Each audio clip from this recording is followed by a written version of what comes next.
Le 28 avril, près de la gare de Lyon à Paris, en marge des cortèges, des petits groupes de casseurs prennent pour cible les forces de l'ordre.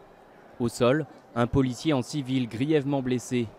Il a reçu un projectile et souffre d'une fracture du crâne. Ses collègues l'évacuent, les médecins vont lui sauver la vie. Cette violence extrême est devenue récurrente dans les manifestations ces dernières semaines. Pendant des heures, des jets de projectiles, de cocktails Molotov, de l'acide, des grappins, des coups de barre de fer. Nous en sommes à autour de 350 blessés. 350 policiers et gendarmes blessés en 2 mois. Des contusions, mais aussi des fractures. Quelques dizaines de cas sérieux selon les syndicats. Paris, Nantes et Rennes sont les villes les plus touchées.